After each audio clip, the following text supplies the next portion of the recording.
Olá, amigos! Sábado 6 de junho, mais um vídeo pelo YouTube com o tema ou o título Navios Negreiros, Titanic ou Amistad, pelo nosso canal Para Além do Óbvio.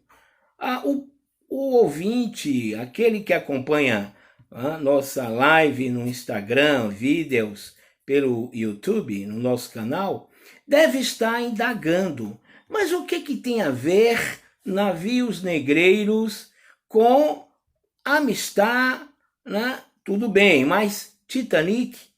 Vamos começar exatamente por aí, fazendo esta pequena perolação muito importante. Vou recordar, e esta é uma das vantagens de ter já mais de 50 anos de idade. O ano 97 e 98.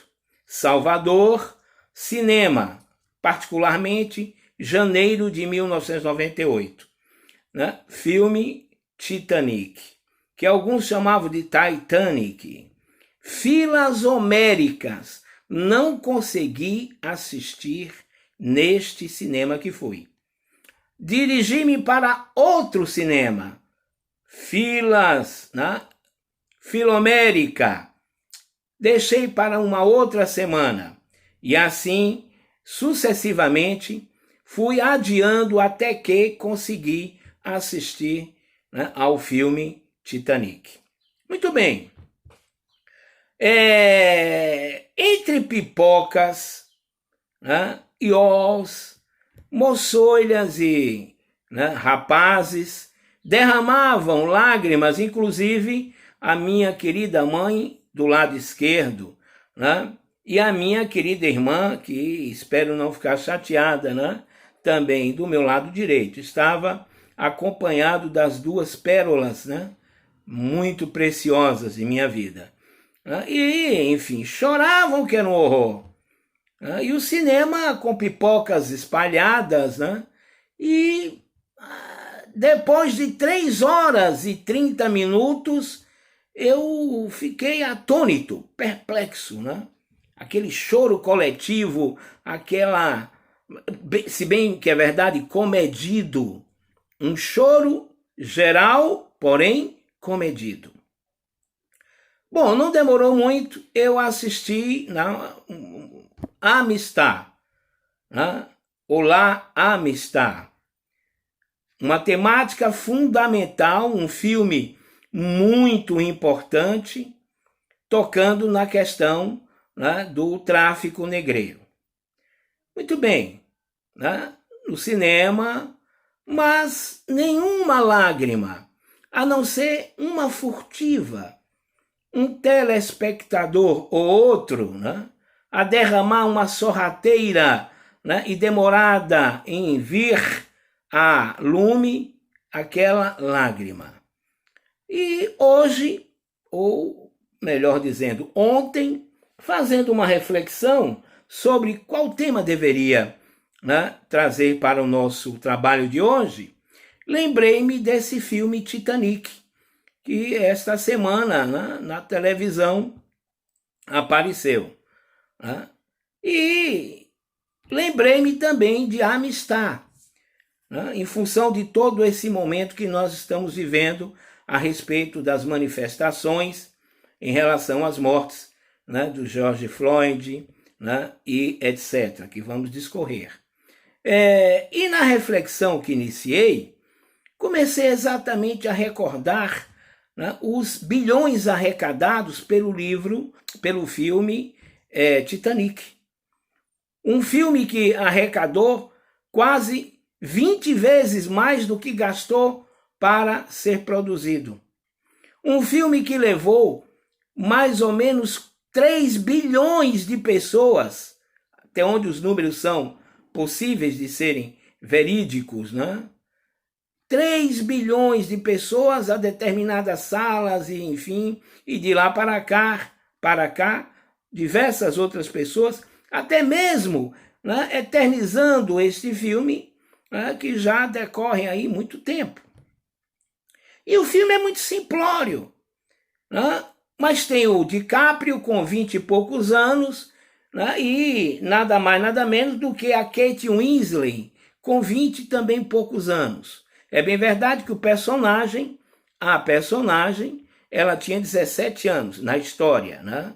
Não é narrado exatamente, mas... Bom, o que é real? Né? Em 1912, essa tragédia ocorreu. Né? Aquele que não deveria afundar, afundou. Partiu da Inglaterra rumo à América, particularmente Nova York, Estados Unidos. Mas não calculou em sua velocidade máxima, né?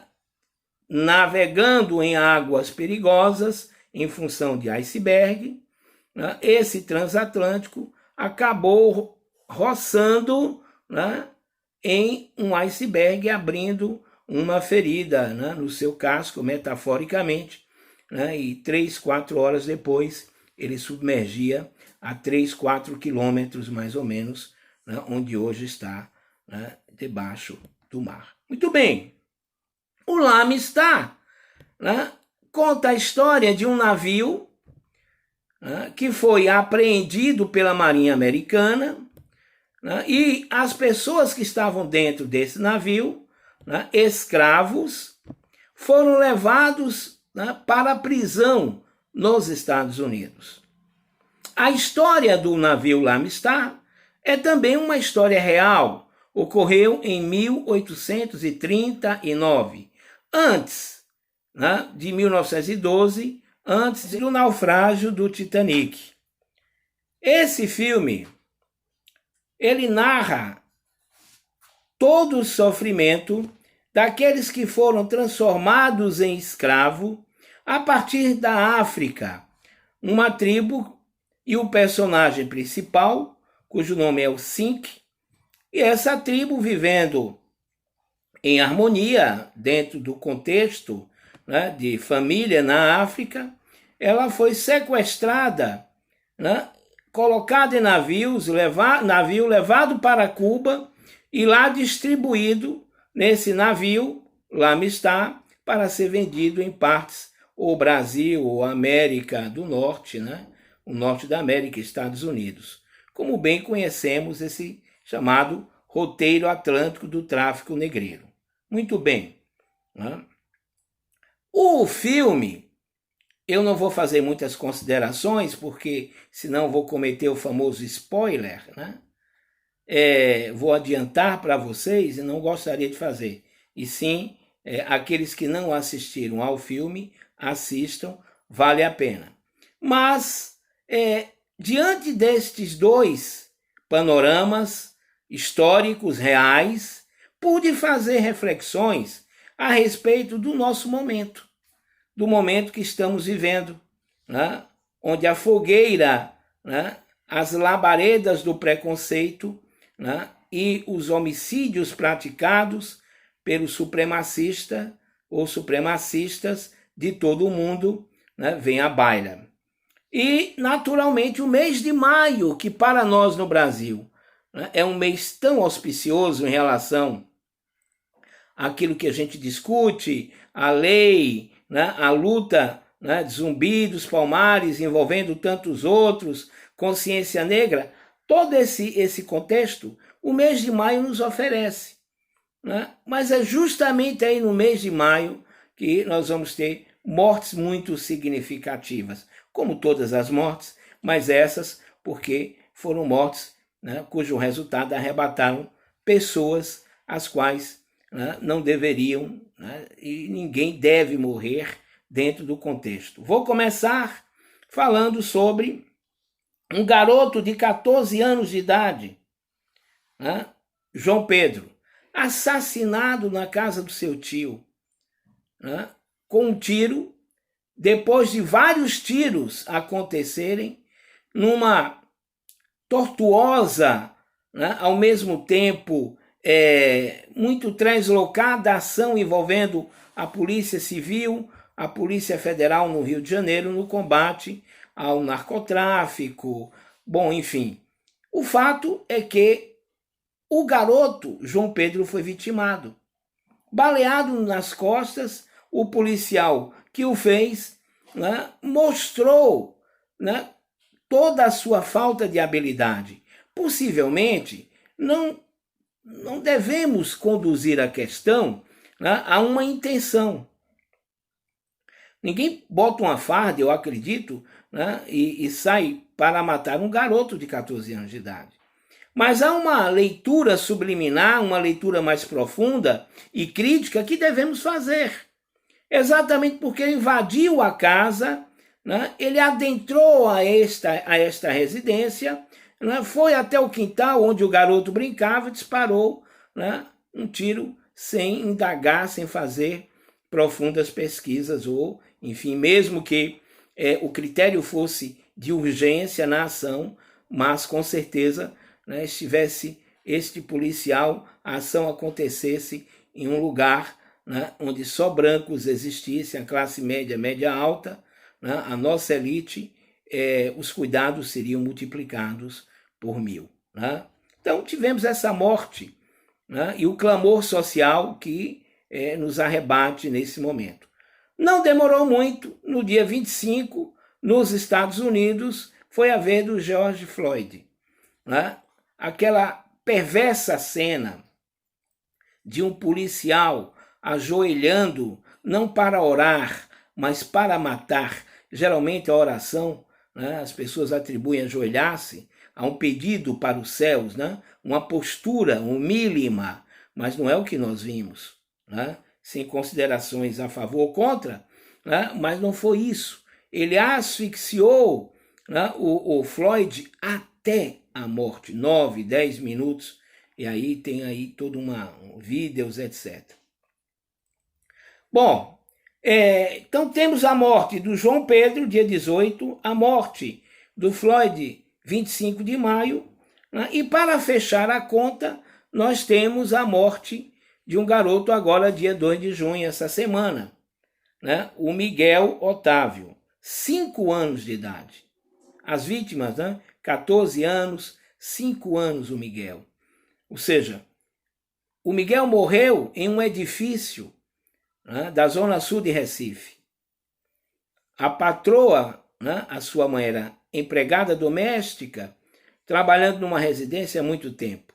A patroa sugeriu que a empregada descesse e levasse o seu animal, o cachorro, né, o seu pet, para um périplo, né, e ficou com o garoto, né, da empregada, para que assim ela executasse, né, a prenda doméstica, que era a sua razão naquele momento. Bom, enquanto aquela trabalhadora executava com maestria, com todo o cuidado que o cão merece, ou qualquer ser vivo merece, a patroa não fazia o mesmo.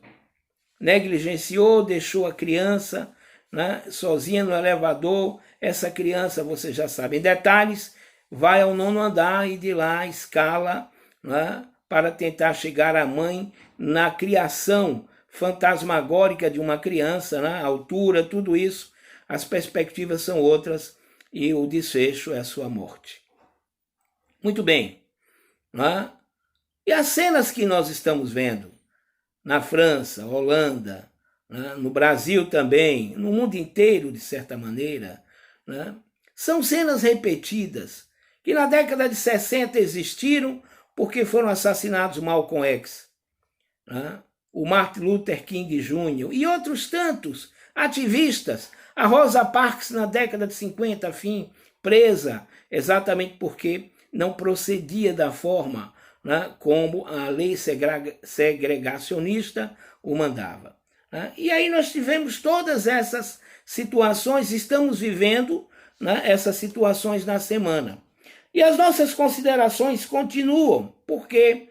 Porque o chocante, né, aquilo que nos deixa extasiados, não embevecidos, mas sem acreditar.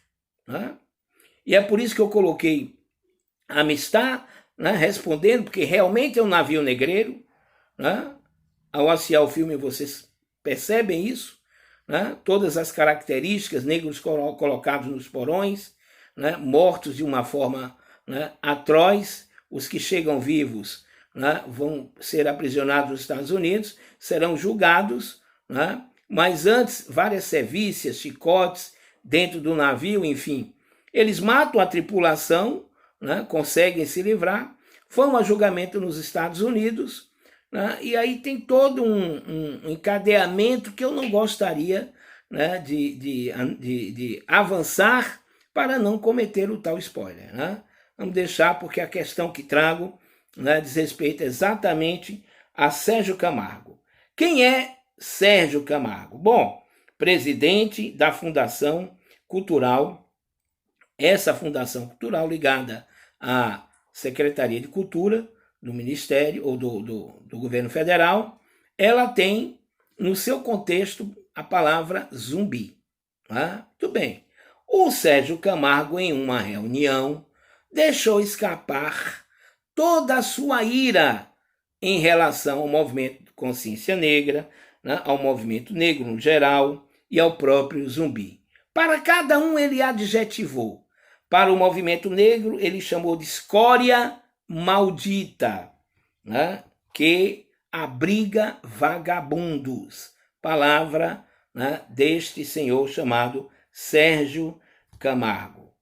Bom, em relação a zumbi, depois de algumas tantas considerações, ele chama zumbi, né, de filho da P, e aí eu peço aquele, né, cortezinho, né, filho da P, né, que escravizava pretos, pensando esta afirmação, né, de um histórico, né, em que, na verdade, interessa muito bem a eles, ou a ele, que embora geneticamente tenha a sua cutis, sua pele, né, enegrecida, né, mas desconhece totalmente a verdade histórica a respeito da luta do próprio, né, zumbi, ganga zumba e etc, etc. E aí nós temos motivos muito fortes para protestos, para pressões. Repare que esta fala do Sérgio Almeida aconteceu dia 30. Né? E até hoje ela tem se mostrado irrelevante em função das poucas reações que nós conhecemos. E em função, né, exatamente deste episódio, né, é que eu lembrei destes dois navios. Porque ambos transitam pelo Oceano Atlântico. Ambos partiam para a América. E ambos conduziam pessoas que vão morrer. Embora 50 no Lamistar cheguem aos Estados Unidos, né, outros tantos morreram porque estavam nos porões, porque havia uma lei, né, que os ingleses obrigavam, né, já tinham finalizado a questão do tráfico, e em colônias que os ingleses administravam, eles proibiram o tráfico. Mas faziam isso, de certa maneira, em todo o Oceano Atlântico, a fim de patrulhar. Não porque eram bonzinhos, está dentro daquilo da lógica de mercado. Né? Negro não compra, né? Então é importante que nós tenhamos consumo. O capitalismo não vive, né, sem a mercadoria e sem o consumo dela. Então, transformar negros em trabalhadores, né, assalariado ou não, né, e permitir, né, uma acessibilidade mais forte e trânsito, né, deste oceano, era a função dos ingleses. Então não era uma questão de serem bonzinhos. Né? Portanto, saindo da questão, né, que fala sobre o filme, a minha reflexão vinha exatamente daí, destas tais coincidências. Né? No filme que o DiCaprio e a Kate Winslet, né, protagonizaram tão bem, formando um par romântico, cheio de frases maravilhosas e ações também, como ele ensinando ela a cuspir. Né? Aquela foi uma das cenas mais impactantes da minha vida. Fiquei pensando, né, eu no meu aburguesamento, né? Será que quando namorei também ensinei a cuspir? Não, um bom burguês não cospe, entre aspas. Mas o filme mostrava que isto era um ato de liberdade, né, que isto era um romper de correntes, e aquele artista pobre, né, que era o senhor DiCaprio, artista que iniciava a carreira, personagem, um artista pobre, né, uma espécie de artista plástico, né, se apaixonava pela belíssima e filha de uma senhora rica e falida ao mesmo tempo, noiva já para casar. E os dois protagonizam, né, cenas de amor dentro de um carro, né, e esse voyeurismo que nós adotamos há muito tempo, né, impactante, a ficar ali estarrecidos com o belíssimo casal embranquecido. Já no caso do L'Amistad, você não tem um fundo, né? Você tem uma mãe, né, que aí no navio prefere cometer suicídio com sua filha. Você tem um personagem que é roubado de sua família. Você tem crianças que morrem, mulheres que são mortas, exatamente quando a fiscalização dos ingleses chega. Apenas 100 pessoas devem constar no navio. Tinha mais de 100, então 50 antes são lançadas ao mar, né? E vocês veem isso no filme. Bom, deixando essa questão, né, que eu expus, né, para que a gente possa entender, né, o impacto que deveria ter tido, né, a ação do Sérgio Camargo, né, no outro dia, né, repúdio geral, todos os movimentos unidos, uníssonos em torno da sua, né, pressão, a pressão muito grande. Nós sabemos a razão pela qual ele está onde está. Faz parte de um grupo, né, que tem toda uma característica já conhecida. Mas, né, tudo isso junto, quando juntamos todas essas questões, nós vemos o quanto pouco avançamos. No Brasil, né, muito camuflado, tudo, né, democracia racial, é assim que é dito em Casa Grande e Senzala, de alguma sorte. Né? Muitos asseveram, negros inclusive, com a cor da pele dentro dessa característica, nunca sofri nenhum tipo de preconceito, nenhum crime contra mim, uma injúria racial, racismo, mas são muito poucos. A televisão apresentar o sucesso, né, do futebolista Pelé, do empresário, mas são sempre exceções numa orgia muito grande de sucesso, né, da branquitude brasileira. Muito bem, amigos. Então, deixando tudo isso, parto, né, para algo que também nos chamou a atenção, nos deixou horrorizados. Na live de quinta-feira, o presidente da República e mais alguns outros, né, com um copo de leite, né, celebrando, né, ali numa bebericagem, né, no leite. Você sabe que o copo de leite, na semiótica, é um símbolo adotado por grupos extremistas. Né?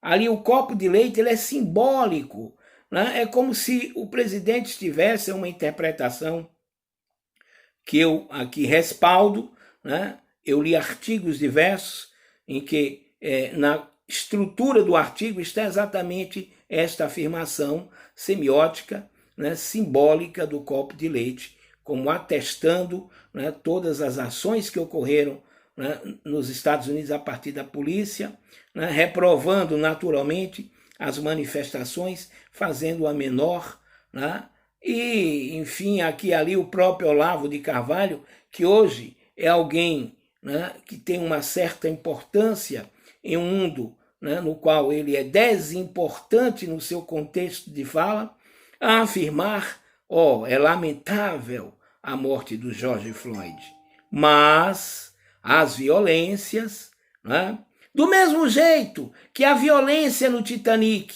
né, no L'Amistad, quando os negros conseguem, ser insurretos, matar quase toda a tripulação, deixando viva apenas 2 que irão tripular, já que eles não conhecem, não têm conhecimentos náuticos. E estes enganam, em vez de levá-los para a África, leva para para os Estados Unidos, e assim que eles chegam aos Estados Unidos são rendidos, né? Enganados pelos brancos, que até no momento em que estão com a corda no pescoço, né, são traiçoeiros, né, segundo a narrativa que ali está colocada. Né? Pois muito bem, amigos. O presidente da República talvez não tenha tido esta intenção. Né? Então não podemos falar com certeza, né? Muito menos vem daí alguma acusação. Né? Podemos dizer que é uma mera coincidência, mas num país em que todas estas violências estão acontecendo, com certeza o chefe maior da nação deveria estar de luto. Né? Deveria expor naquele momento a sua solidariedade, né, às famílias, porque independente de qualquer situação, né, a ação que o policial branco, né, exerceu sobre aquele que ele deitou no chão, né, e colocou o seu joelho até a morte, né, deve ser repudiada, porque fere o princípio maior, né, que é, né, aquele que a dignidade humana está acima, né, de tudo e de todas as coisas. Muito bem. Né? E aproveitando, depois de falar do nosso amigo Sérgio Almeida, né, Sérgio Camargo, perdoe-me, né, este presidente da fundação que fez os impropérios, né, disse o que disse sobre Zumbi, sobre o movimento Consciência Negra, sobre os movimentos, né, que envolvem a negritude, né, o ativismo brasileiro, né, gostaria de render elogios a um aluno chamado Matias Neri, da cidade que resido, Olindina, que participou de uma live junto com o professor da USP, uma escritora, né, cujo livro, né, faz sucesso entre nós pela Boitempo, né, e dizer o quanto fiquei, né, feliz em saber, né, que é alguém que, mais do que incomodado, né, parte para uma ação, né, ética naturalmente. E, aproveitando a tal semiótica, convidá-los também para refletir, né, a partir de 2 episódios. Uma imagem, né, ou seja, aquele quadro Negros no Fundo do Porão ou Navio Negreiro, né, de Rugendas, 1835. É no navio negreiro, no fundo desse navio, no porão, né, amontoados tais quais no Lamistá, um alemão em 1831, se não me engano, em visita ao Brasil, né, é dele este quadro, é dele este retrato, né, que nós conhecemos como Navio Negreiro. Rugendas, né, é assim que ele é conhecido, o artista plástico. Né? E o quadro, se vocês observarem, tem diversas cenas que à época, né, ajudaram no Brasil, de alguma sorte, né, a fazer parte de um movimento que traria Castro Alves, poeta baiano, né, e outros tantos. Não vou falar para também não avançar em algo que teria que declinar. Né? Outros tantos, como Joaquim Nabuco, né, que pertence à chamada intelectualidade que protesta, que de alguma sorte escreve, né, e assevera a qualidade naquilo que é dito. E o Matias não deixou por menos, um jovem que participa de um movimento, né, e esse movimento é aquele movimento que a gente está falando aqui, né? Algo que a gente tem que fazer mais do que escrever, mais do que falar, né? Tomando os devidos cuidados, porque o momento é também um momento periclitante. Então esta é uma cena, um agradecimento. Mas vai aí também, ainda dentro dessa questão semiótica, dos símbolos, né? Algo produzido pelo baiano Castro Alves. Né? Esse baiano, ele é ímpar. Né? Castro Alves, que formou-se advogado em Recife, na Universidade Pernambucana, Universidade de Recife, né? A primeira universidade, né, de direito no Brasil, né, ou junto com a do Largo do São Francisco, em São Paulo, e Olinda também, ela era antes em Olinda, Castro Alves produziu, né, uma série de poemas. E há um livro, O Navio Negreiro e Outras Poesias. E lá vocês vão encontrar diversas poesias, diversos poemas, né, que foram utilizados à época num movimento no Brasil chamado abolicionismo. Né? São eles, intelectuais, e nós podemos citar desse ativismo, né, chamado ativismo pictográfico da pintura, o ativismo da escrita, os poemas de Castro Alves, as palestras, né, que à época aconteceram no movimento que ficou muito forte na década de 60, 70, né, pressionando para a abolição em 1888, que não foi um ato de boa vontade, que não foi, né, um ato de consciência culpada, né, da chamada monarquia, da dinastia, né, que governava o Brasil, né, Orleans e Bragança, e sim, resultado, inclusive, da luta de Zumbi lá atrás, que o nosso Sérgio Camargo, perdoe que é Amargo, o nosso Sérgio Amargo, né, conseguiu não, tentou, né, enlamear, né, uma figura histórica, utilizando de um vocabulário que nós já estamos acostumados, né, infelizmente, se não acostumados, né, reiteradamente estamos ouvindo, é filho da puta, vá se fuder, foda-se, e vamos parar por aqui porque a gente pode descer, né, e chafurdar muito abaixo, né, daquilo que é, né, impossível, né, de a gente conseguir ouvir e, quiçá, falar. E, naturalmente, né, eu não poderia deixar, né, de terminar, né, este vídeo, né, sem pensando um pouco da obra de Castro Alves, né, pegar um fragmento de sua obra, né, e fazer a leitura, né, como se fosse algo, né, que finaliza numa vontade muito grande, né, de que isso pudesse ser mais que um protesto. Mas sei que é apenas um vídeo, né? Finalizando realmente a minha reflexão, né, sobre o L'Amistad e o Titanic, né, ela agora eu acho que foi entendida, né? Está nas nossas cabeças. Nos apaixonamos por filmes que colocam jovens com corpos belos, rostos belos, né, mesmo que o discurso seja empobrecido ou quase nada. Se você juntar quase todas as falas do DiCaprio com seu personagem, né, e da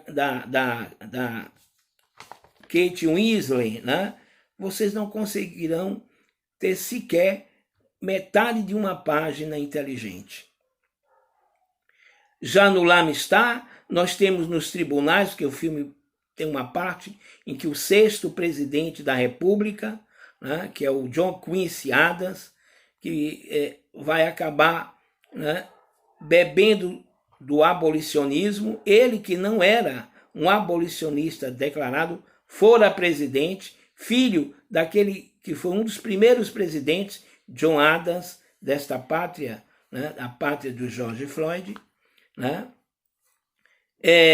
O Quincy faz uma defesa maravilhosa, né, e acaba somando profundamente para o sucesso, né, que a gente entende, né, que é o fim do filme, né, de certa maneira, a liberdade destes negros, né, cativos no navio que se rebelaram numa pátria ainda escravocrata, né, que à época os Estados Unidos, 1839, né, dormia no berço esplêndido, né, do chicote do lado e o pelourinho, né, um pouco à frente. Muito bem, Então, o filme mostra, né, este valor que nós damos.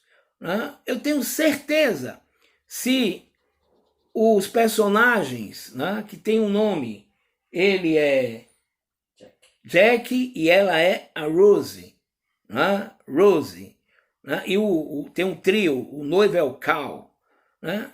Todos são brancos, todos são da elite, mesmo que o rapaz seja um artista empobrecido, que não emplacou, né? Mas todos são brancos. Né? Há muita festa durante o filme. Né? O filme é dividido em 3 partes, o navio tem 3 partes.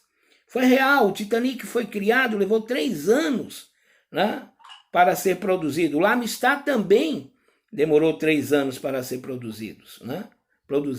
Então são embarcações que inclusive tiveram o mesmo tempo, né, para serem produzidas.